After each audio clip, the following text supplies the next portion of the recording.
Bueno, entonces en el día de hoy damos comienzo con esta primera conferencia a cargo del profesor y doctor Jesús Alberto Suárez Pineda. Damos comienzo a nuestro ciclo de conferencias de ciencia y cultura que hemos denominado Eufrasio Bernal Dufo en memoria de nuestro pasado presidente.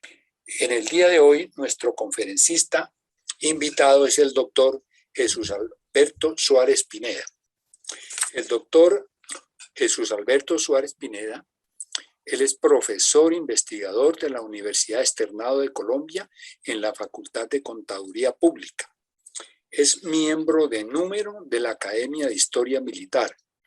Es licenciado en Filología y Humanidades Clásicas de la Universidad Nacional de Colombia y doctor en Estudios Políticos de la Universidad Externado de Colombia.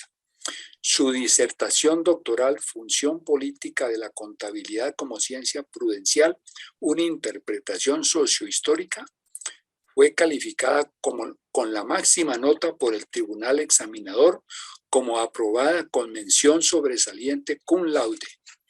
El doctor Jesús Alberto Suárez Pineda, él es investigador senior del Ministerio de Ciencia y Tecnología.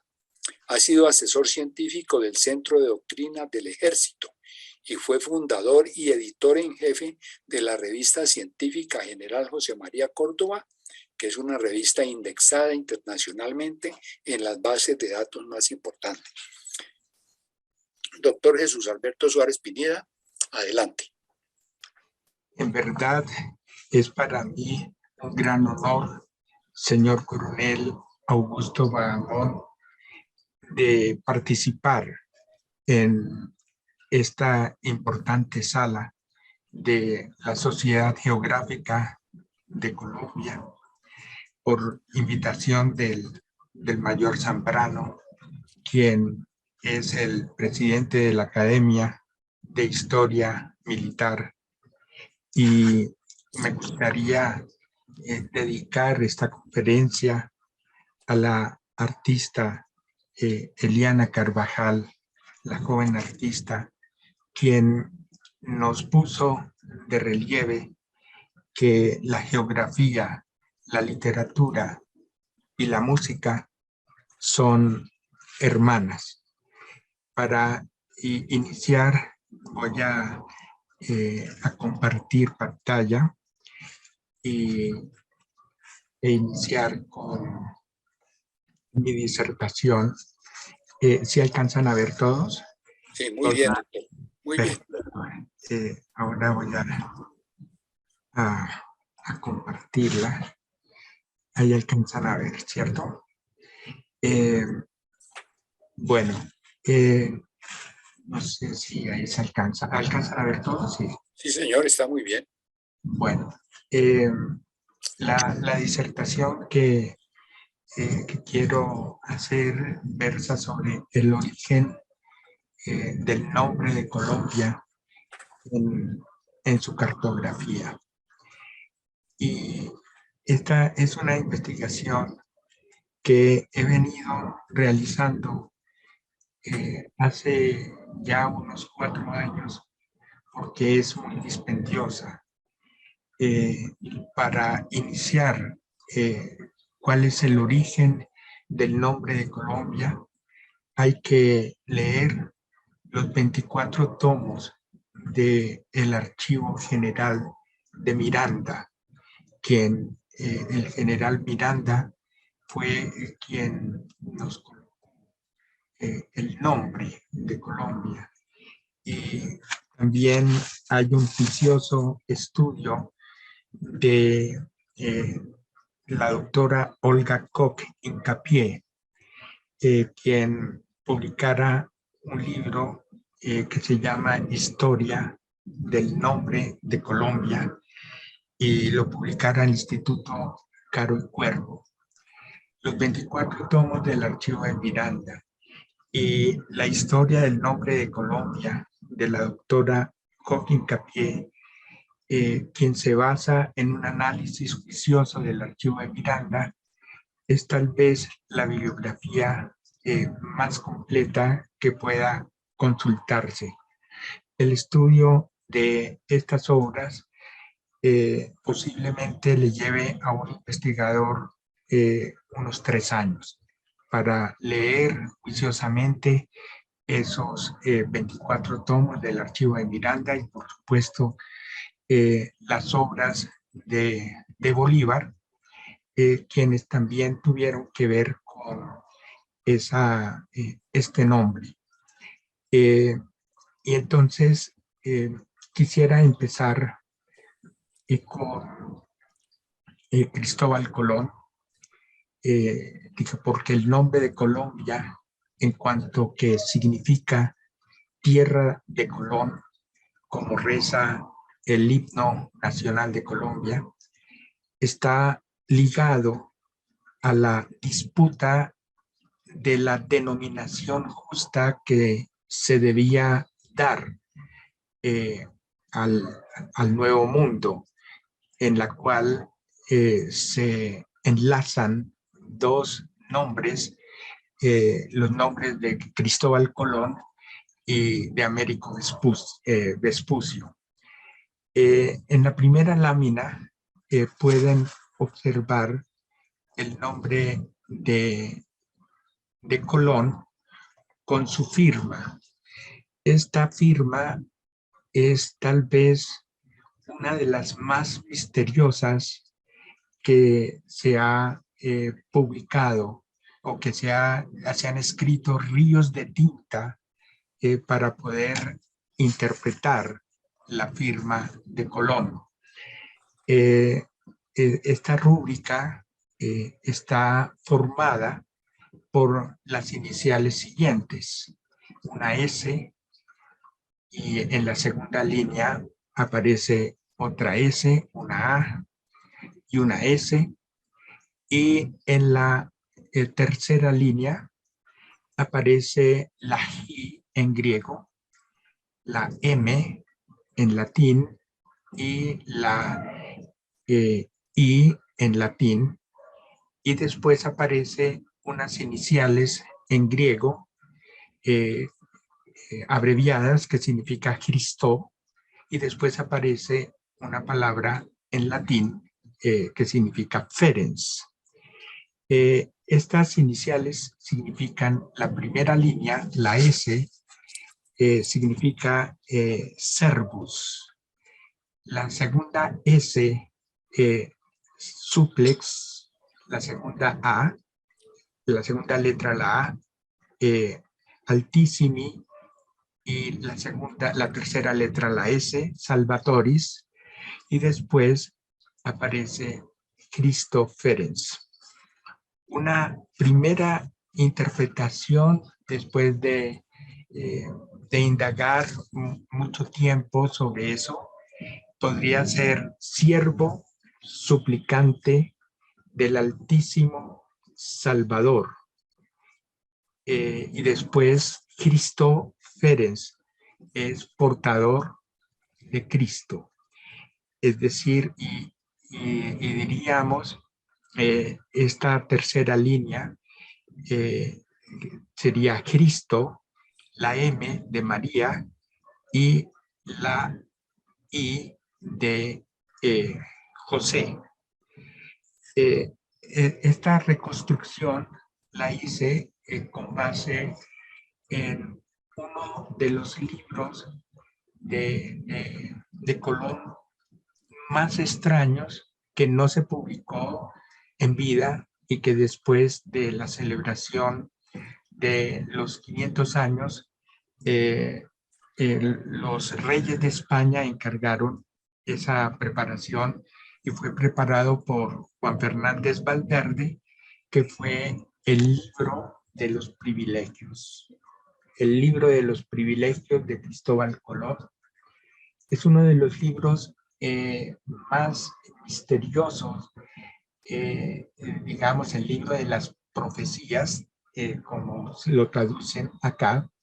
Es una obra enigmática que nunca llegó a publicarse, y que se trata de una colección de textos bíblicos y de padres de la iglesia, con los que Colón intenta probar que el descubrimiento del Nuevo Mundo había sido profetizado por las Escrituras y marcado, por tanto, una nueva era en la historia de la humanidad. ¿Por qué empecé con la firma de Colón? Eh, Porque precisamente el nombre de Colón, Christophorus Columbus, digamos, si lo desciframos, ahí podríamos mirar el origen del nombre de Colombia. Christophorus Columbus, Christo en griego significa Cristo, y Forus, también en griego, es portador. Y es decir, y Columbus, el apellido de Colón, viene de Colomba, que significa paloma. O sea que si hacemos un análisis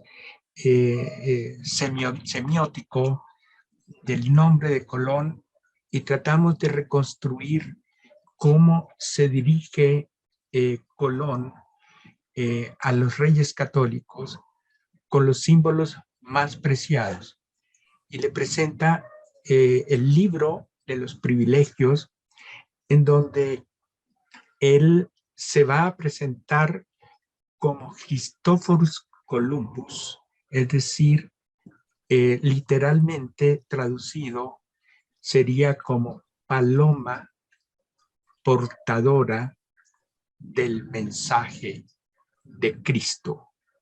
Y esto se ve también en la firma.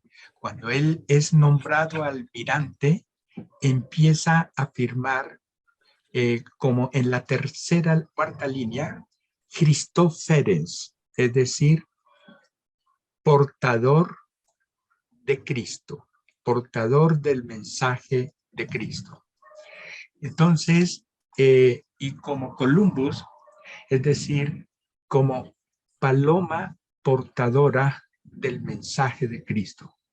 Tratemos de reconstruir cómo era el mundo en 1492. Era un mundo en forma de pera, atravesando el meridiano de las Tordesillas. Había unos dragones que se devoraban los barcos. Y entonces Colón trata de demostrar que no es cierto el non plus ultra, que entre los geógrafos de la época era una sabiduría popular, que no hay más allá, es decir, el mundo era una forma de pera. Sin embargo, en el imaginario de Colón, que puede reconstruirse en el libro de las profecías, es que Colón se presenta como un viator, es decir, un viajero en busca del Edén, es decir, le presenta a los reyes católicos que ese viajero que firma como paloma portadora del mensaje de Cristo va a reconquistar el Santo Sepulcro. Y en ese imaginario él habla de Ofir. Ofir, que son las tierras del rey Salomón. Un día visitando una exposición de la Mapoteca de la Luis Ángel Arango, encontré en mapas antiguos en la denominación de Ofir lo que hoy es Santa Fe de Bogotá. Es decir, que en lo que dice Cristóbal Colón en el libro de los privilegios, el mundo es cuadrado y se presenta un sentido escatológico medieval en el descubrimiento de América. La palabra escatología es una palabra tomada de la teología que significa las últimas causas, es decir, qué ocurrirá cuando el mundo se va a acabar. En esa época, ese sueño escatológico de que el mundo iba a llegar a su fin, como lo planteaban De Fiori hacia el siglo XIII, él trata de revivir y entonces ese ideal de ciudad cuadrada se va a rescatar y esa ciudad cuadrada es el templo. Por eso empieza a reconstruir que el templo es la única ciudad, es la única ciudad de salvación, el único lugar de salvación en momentos en que el mundo se va a acabar. Entonces todo el mundo, seglares, religiosos, laicos, van a venir al templo. Y claro, se va a generar toda una conglomeración de población y que va a consolidar la peste negra y casi se va a diezmar gran parte de la población medieval. Entonces, ese ideal de ciudad cuadrada que estaba custodiado por 4 ángeles y luego en el centro estaba una fuente, la fuente del rey Salomón, en donde manaban ríos de leche y miel. Era un ideal de arquitectura que se plasmó en toda América Latina, desde México hasta Argentina. Basta mirar las casas de la Candelaria y miremos cómo está esa ciudad cuadrada. Son ciudades cuadradas que tienen un patio en derredor y una fuente en la parte interna. Entonces, en ese imaginario escatológico medieval que preconiza Colón en ese libro de los privilegios y que va a convencer a los reyes católicos, especialmente a Isabel, va a cundir en toda la población. Entonces, por ejemplo, los franciscanos, cuando van a venir a América, lo van a hacer de 7 en 7, porque digamos, San Francisco de Asís era considerado como el 7º ángel. Me sorprendió ver en México, en la iconografía en México, una representación única de San Francisco de Asís con alas. Es la única iconografía en toda la historia de San Francisco de Asís en México donde se representa con alas el 7º ángel. Los agustinos venían de 12 en 12. Y así podemos interpretar ese sentido escatológico medieval que va a traer Colón en el adelantado don Gonzalo Jiménez de Quesada, que fija un día escatológico, un 7 y 12, y 12, digamos, 12 chozas que van a ser un símbolo escatológico en donde se van a conciliar ese ideal escatológico medieval que se va a presentar en Colón. También podemos ahora analizar lo que ocurre con Américo Vespucci. Resulta que la palabra América surge a principios del siglo XVI en la Lorena, en la Academia de Saint-Dié, y se difunde rápidamente por toda Europa.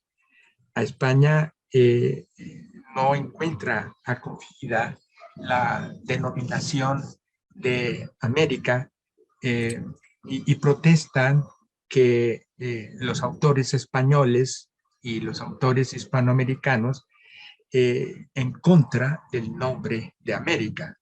Algunos de ellos proponen la idea de nuevo mundo, como es este mapa que se llama Novus Mundus, en el que aparece por primera vez la palabra América. Algunos de otros, proponen nombres realizados, derivados de Colón, que sería Columba. Por ejemplo, en los escritos de Samuel Johnson, mundialmente conocido como el Dr. Johnson, él utiliza la palabra Columbia para referirse a la América inglesa. Pero también hay otros nombres que se proponen en la época de Colón, que es Colonia, y así, por ejemplo, como Colonia o Nuevo Orben Colonio, o también incluso Colónica, o también Columbania. Y, y así, por ejemplo, me acuerdo que el sabio de Oxford, Nicholas Fuller, en su Miscelánea Sacra, dice que la India occidental, denominada por todas partes América, debería más bien llamarse Columbina. Es decir, que como puede verse, el nombre de Colombia está asociado, está coexistiendo con el nombre de América en honor de Américo Vespucci, quien hace un canotaje y dice que lo que se ha descubierto no son las Indias occidentales, como pretendía Colón, creía que esto era Catay, sino que era un nuevo continente. Ese mapa de Américo Vespucci es mucho más grande. Ahí solamente pues rescaté la imagen de América, pero está dividido en tres partes. Y la primera parte lo presentan como una isla grande de Asia, y luego lo representan como una tierra eh, que es un continente, como es en esa tercera fase. Entonces después podemos ver que si hacemos un análisis social, sociohistórico, de la época de independencia de Colombia, eh, nos señala que este hecho histórico no se presenta aislado, sino como un movimiento revolucionario conectado muy estrechamente y ligado con un proceso más amplio y profundo de la revolución de Occidente. Esto significa que existe una relación compleja del movimiento revolucionario de la independencia de Colombia dentro de aquel proceso universal que se proyecta como revoluciones atlánticas de Norteamérica y Francia, al igual que Bélgica, Suiza, Holanda en el siglo XVIII. Entonces, todo esto configuró el contexto de la revolución latinoamericana en el siglo XIX, así como la asiática y la africana en el siglo XX, con ajustes revolucionarios dentro de la sociedad, dentro de los ámbitos social y económico que aún se ciernen en diversas regiones del mundo. Entonces, en este mapa aparece del siglo XVI, aparece la tierra firme, es decir, que la tierra firme de Colombia, ahí vemos los límites del virreinato como don Pedro Fermín de Vargas al comienzo de sus libros Pensamiento Político lo describe y dice así: el virreinato de Santa Fe, establecido en 1718, comprende sobre el Mar del Norte toda la costa que se extiende desde las fronteras de Guatemala hasta el Saco, o en el Saco en esta época es lago, de Maracaibo. Sobre la del sur, desde la provincia de Veraguas hasta el valle de Tumbes. Pero en el Perú, incluso los gobiernos de Loja, Jaén, Maynas, sobre el Marañón, descubriendo desde allí el arco de lo interior del país, cuya circunferencia, avanzando un despoblado inmenso en donde solo habita una nación bárbara, remonta por el río Apure en la misma laguna de Maracaibo.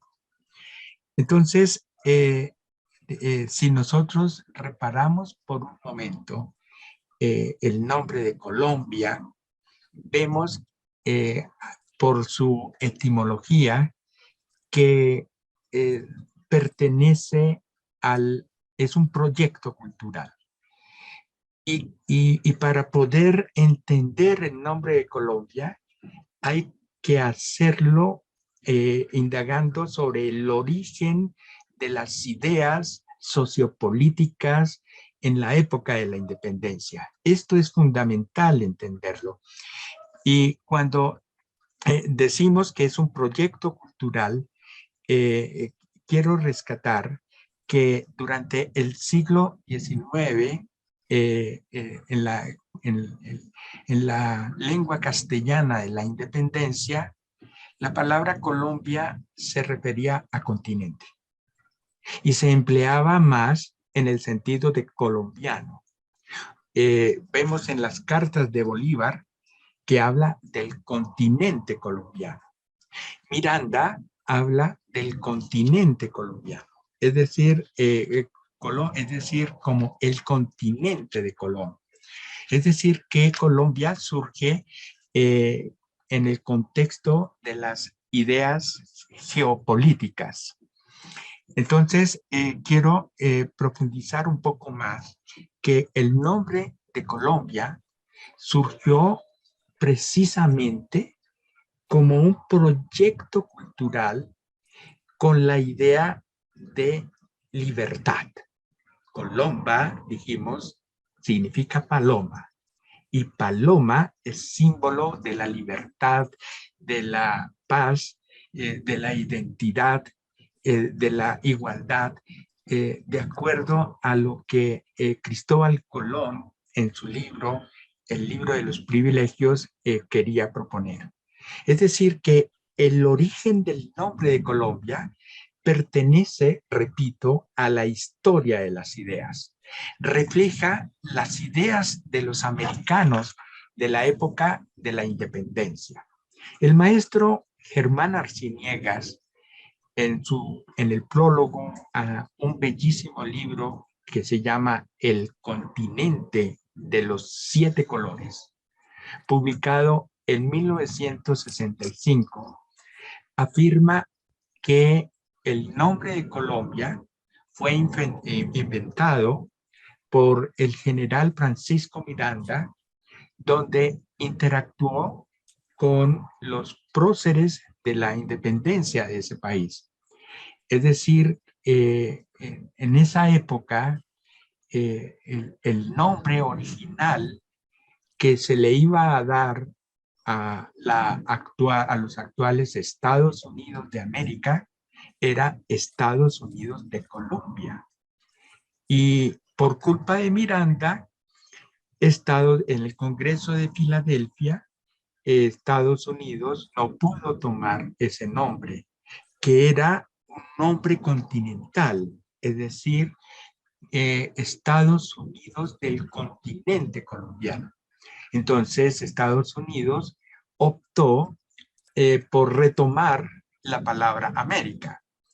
Y podemos ver, por ejemplo, si miramos la gramática, de las primeras gramáticas que se construyen en América, por ejemplo, la de don Andrés Bello, él utiliza la palabra americano con un sentido de identidad, de libertad, que se diferencia de la España. Es decir, gramática de la lengua castellana para uso de los americanos. Entonces, esto es muy importante. Y, por ejemplo, podemos ver cómo cuando Nariño estaba preso, doña Magdalena Ortega se dirige a los reyes de España en estos términos. Señora, le habla una americana. Es decir, que la palabra americano en Hispanoamérica era tomado en el sentido de lo que Miranda quería dar como continente colombiano. Es decir, que colombiano era más entendido como Hispanoamérica, en el mundo hispanoamericano. Pero cuando Colombia, Miranda coloca el nombre de Colombia, Estados Unidos, entonces vuelve a retomar el nombre de América en su proyecto continental. Entonces, en este sentido, vemos cómo se habían propuesto nombres muy cercanos para ese continente americano, como era Columbus, Colombia, Columbiana, así como lo había planteado. Es decir, que el nombre de Colombia fue introducido por Francisco Miranda en Hispanoamérica y lo tomó muy seguramente de la palabra Columbia. Francisco Miranda era muy amigo de George Washington y muy seguramente él habló sobre lo que entendió lo que estaba pasando en el Congreso de Filadelfia y la palabra Columbia, que es la que difunde el doctor Johnson, Samuel Johnson, digamos, para definir a lo que era este continente colombiano. Es decir, que el uso que Miranda hace de la palabra Colombia corresponde exactamente al uso que los norteamericanos hacen de la palabra Colombia. Es decir, que se refería al continente colombiano, es decir, a la tercera parte del globo terráqueo que hoy llamamos América, al hemisferio occidental. Pero también Miranda se empleó en otro sentido mediante una sinécdoque, es decir, fue reduciendo la amplitud del nombre de Colombia y, digamos, Miranda fue convidado a cenar por el presidente Jefferson el 13 de diciembre de 1806. Y según anota el general Miranda en su diario, él se vuelve a plantear el tema americanista en estos términos.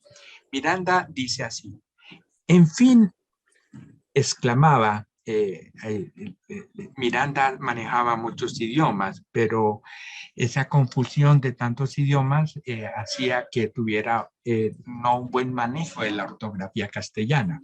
Por eso él escribe, exclamaba con V y le colocó sic, refiriéndose a Jefferson, que había tenido demasiado pronto para ver la gloria y esplendor de América, que avanzaba a gran paso, escribe con Z, en su independencia universal, canal de comunicación entre los dos mares, etcétera, etcétera. Esto está en el archivo Miranda, en el tomo 17, página 290. O sea que en esta cita se evidencia claramente la idea del futuro grandioso que le aguarda a América y le contiene, digamos, esa idea de libertad muy acorde a lo que se buscaba. Entonces, también en su proclama de Aruba, en ese mismo año de 1806, hacia el 19 de agosto, Miranda dirá: nuestro principal objetivo es la independencia del continente colombiano para alivio de todos los habitantes y para refugio del género humano. Entonces, vemos entonces aquí que colombiano o Colombia se refiere es al continente, pero va aumentando o va disminuyendo según los conflictos geopolíticos que se van dando en la época. Entonces, después el destino le jugaría una mala pasada a Miranda, que vio no arraigar la palabra Colombia como su proyecto ideológico. Correspondió a Simón Bolívar ese honor. Cuando llega Miranda a Venezuela, lo recibe Bolívar y Miranda le hacía todas las condecoraciones ganadas por sus méritos militares. Bolívar era coronel en esa época y Miranda era generalísimo. Entonces, digamos, Miranda, digamos, tiene, de esto hay muchos conflictos en qué ocurrió, si Bolívar entregó a Miranda o si Miranda más bien él se entregó, que es lo que yo creo, y le dice al joven Bolívar: miren, yo ya estoy viejo, usted eh, libere estas tierras, escápese y eso sí, prométame que el nombre que le va a dar será el de Colombia. Y Bolívar lo va a cumplir. Bolívar va a entender que, digamos, de esto hay muchos conflictos de visiones entre los historiadores. Otros van a mirar a Miranda como un traidor, cosa que yo no creo, especialmente en algunos historiadores venezolanos. Sin embargo, respeto la posición de ellos, pero yo creo que el general Miranda, a pesar de que él no entendía qué es lo que más se le acusa, qué era esto que nosotros, digamos, cuando Bolívar se encuentra, Miranda se encuentra con Bolívar, Bolívar le dice: ¿y este es el ejército que voy a dirigir? Y le increpa Miranda y Bolívar le dice: sí. Es decir, Miranda es el único hispanoamericano que está en el, digamos, que está en el En el pabellón arco. de los franceses. También fue amante de la reina Catalina de Rusia. Miranda, digamos, si uno mira ahora, yo sé que me está pasando el tiempo, voy a acelerar. Por ejemplo, en la Carta de Jamaica de Bolívar, Bolívar dice que habla que el nombre que se le va a dar es el nombre de Colombia. Es decir, que, eh, digamos, veo que en la idea de Colombia hay un proyecto geopolítico que se fue consolidando. Por ejemplo, cuando Mosquera, muy amigo de Bolívar, proponía que el nombre de Colombia tuviera un alcance de lo que es hoy Sudamérica, hasta el Cabo de Hornos. Miranda lo propone incluso desde México hasta la Argentina. George Washington y Jefferson pensaban en Colombia como el mejor nombre que podría darse a la nación del norte, que se iba a llamar originalmente en el Congreso de Filadelfia United States of Columbia. Su amigo Miranda se le adelantó, pero con dos visiones distintas, porque la visión de Colombia en el contexto hispanoamericano es distinto de la visión de Colombia en el contexto anglosajón. Pero sin embargo, lo que en ambos coinciden es una visión de un proyecto geopolítico que Bolívar quiso dar con Colombia la Grande, que después los historiadores van a utilizar la palabra Gran Colombia, que no existió en esa época. Bueno, hasta donde tengo entendido. Entonces, ese proyecto geopolítico de Colombia lo podemos ver, diríamos, acá vemos, Colombia ha tenido 10 nombres, de los cuales para no hacer, voy a ocuparme de algunos primeros 6 nombres. El nuevo reino de Granada, en el siglo, yo no sé si así se pueda ver mejor, vamos a ver si desde acá, bueno, no sé, sí, creo que es aquí, acá, se ve mejor. Nuevo reino de Granada es uno de los nombres que tuvo en los siglos XVI y XVIII. Este es un hermoso mapa en donde prevalece más los textos que el mapa. Después viene el virreinato del Nuevo Reino de Granada entre 1717 y 1723 y después desde el 39 hasta la época de la independencia. Y las Provincias Unidas de la Nueva Granada del 11 hasta el 16. El virreinato del Nuevo Reino de Granada y la República de Colombia en 1815 al 22. Aquí viene uno de los mapas más extraños, más interesantes, que aparece por primera vez en el libro Colombia de, digamos, de Sea, ¿sí? Francisco Antonio Sea. Sea había sido acusado por el empréstito, por malversación de fondos, y entonces él le encargó a Humboldt que hiciera este mapa y escribió el libro Colombia hacia 1821. Tengo una copia de ese libro. Lo podría donar a la Academia Geográfica. Es un libro de 1821 de Miranda. Yo ya estoy lleno de libros y creo que eso debería reposar más bien en una academia.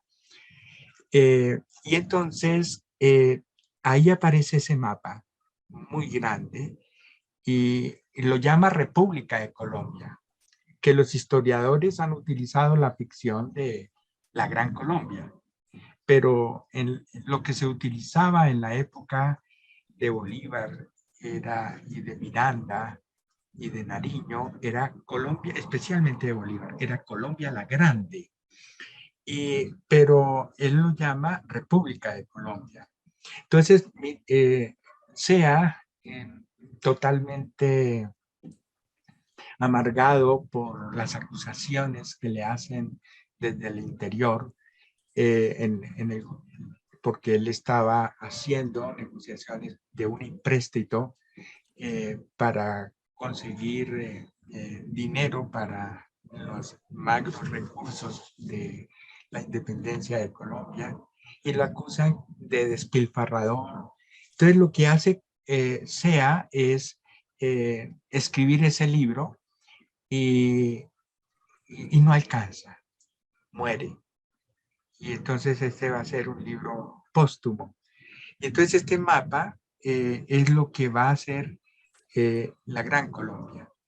Se encuentra con Nariño y le encarga esa idea de que no se quede en Europa, regrese y que se encuentre con Bolívar. O sea, este es más o menos de 1821 y efectivamente se encuentra con Bolívar y lo nombran vicepresidente, pero había un signo aciago, ¿no? Porque los vicepresidentes anteriores se morían en menos de una semana. Y entonces Bolívar dice, vuesa merced no se muera, porque ya los otros se han muerto.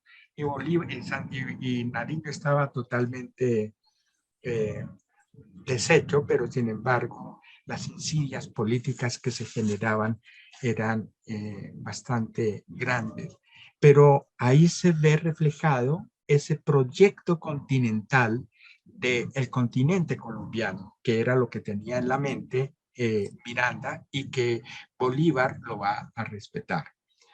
Después viene la República de la Nueva Granada entre el 32 y el 58. Bueno, no quisiera avanzar más porque veo que me he extendido y me gustaría más bien responder a las preguntas de esta honorable sala a quien me siento muy honrado de haber participado.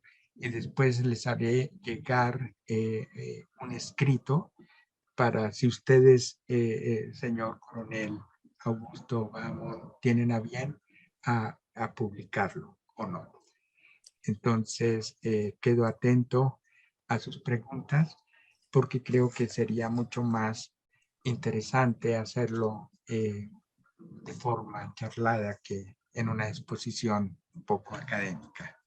Les agradezco muchísimo por esa atención prestada.